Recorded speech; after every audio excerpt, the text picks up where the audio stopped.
This is Wright Brennan, and this is another episode of Lost in the Midlands.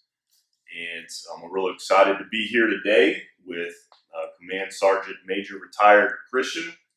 I appreciate you spending some time to talk to us about your career and some of the work that you'll be doing at the Big Red Barn and the Warrior PATHH.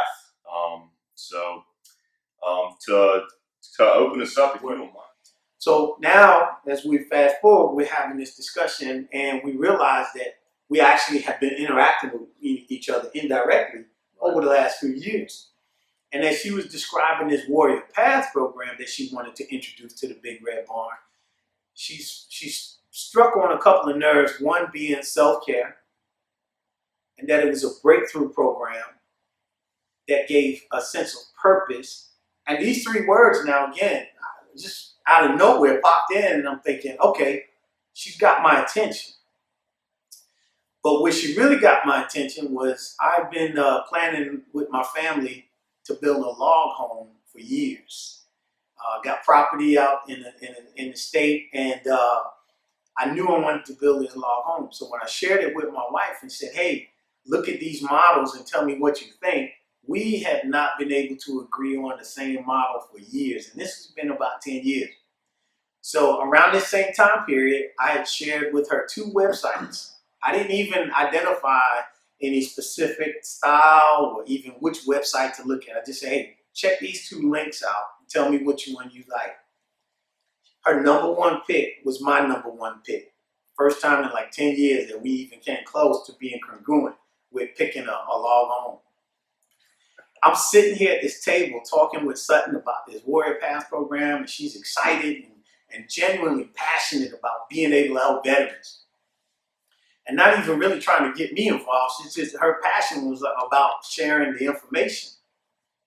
And it was at this point she laid out this blueprint of the home, and she said that we have a generous donor who's going to donate the land and the property so that these veterans can stay there, and we could take care of 8 veterans. And she pushed it over to me, and it was the exact same layout of the log home that I and my wife had actually agreed upon, without talking, without conversation or anything. So this was like the 3rd thing in this trilogy of coincidences that was no longer a coincidence for me. And it was at that point when she pushed it over to me so I could look at it, I pushed it right back and said, I'm all in. It's like, no, you don't understand. You know, I know you don't want to work. You've told everyone you're retired. You refuse to work. You don't want to be employed. But I really want you to look at this home. And I pushed it back and said, you don't understand. I'm all in. And here's why. And so I told her about the 3 words of purpose, breakthrough, and self-care, and how this conversation was about that. How I needed to be able to grasp this information and understand it. I told her about the log home and how that was the vision that I had to be able to build this thing one day.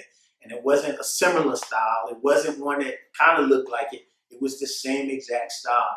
And I said, I'm supposed to be a part of this, you know? And so it was at that time, you know, that we both agreed that we would see this thing through.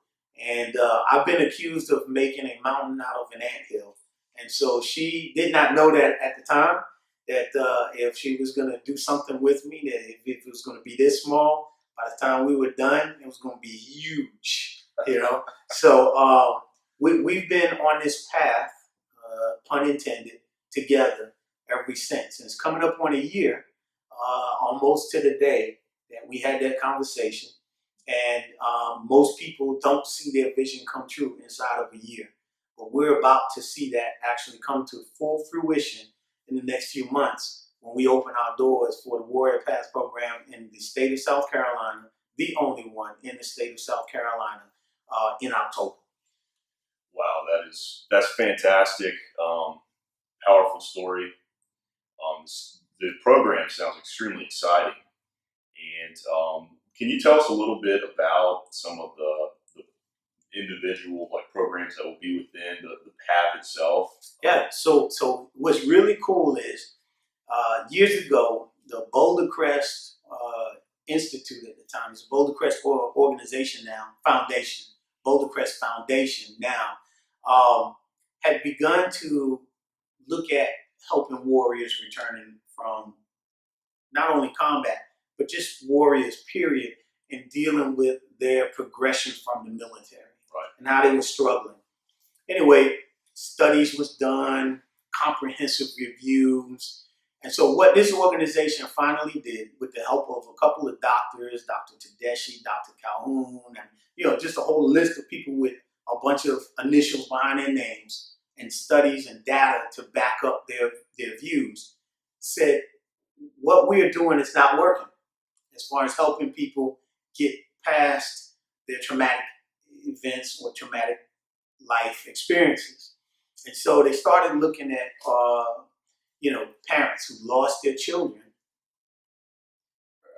early, before they should be burying their children, and specifically parents who lost children to cancer and suicide. And they started to recognize that these parents were thriving. It's like, how is it that you could thrive after losing a child? No parent should ever have to bury their child. And so they started asking questions, and there were some common factors between all of these families that were doing so well after losing their child. And a few of those things was they had a deeper appreciation for life, because life is so precious, tomorrow's not promised, and they lost something that was precious to them, a child. Deeper relationships. It's like, hey, not necessarily going out to start new relationships, not new relationships, but deeper relationships. It's like, I really need to listen to Wright when he's talking to me and hear what he's saying, and not just, yeah, I got you. Really listen. Be there for that person. So anyway, that's kind of what the Warrior PATHH program had identified. They looked at all these different holistic approaches to helping people cope or deal with life. And they saw how certain things was working and some things didn't work.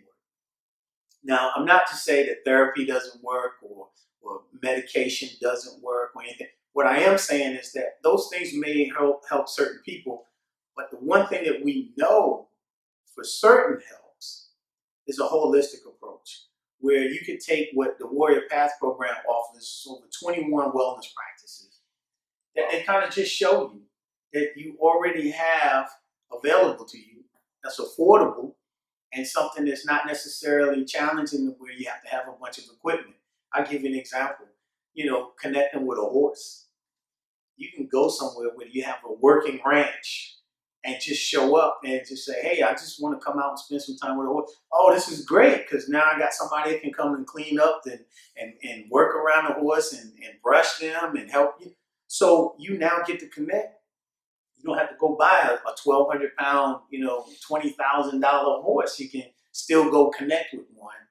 And so these type of things that are out there for you to do, you get reintroduced to that. Right. I'll give you another example.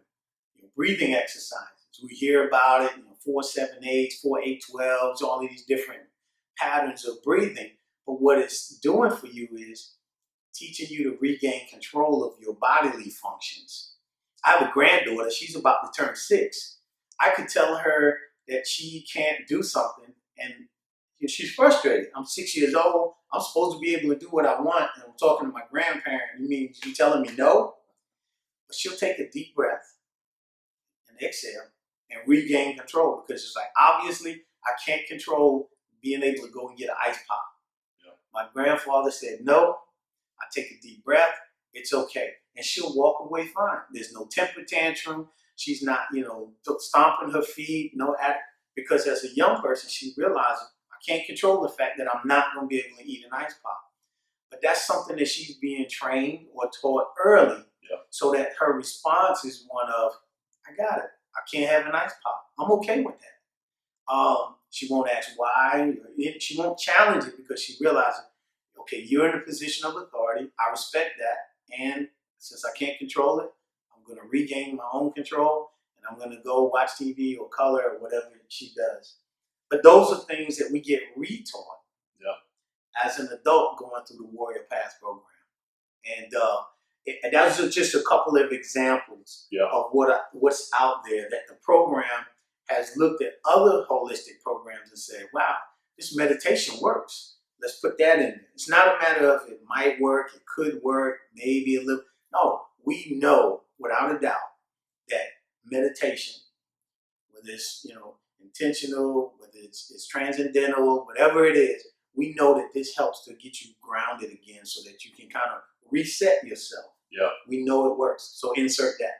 We know working with horses and that equine assisted learning and that process, we know it works. Let's insert that in there.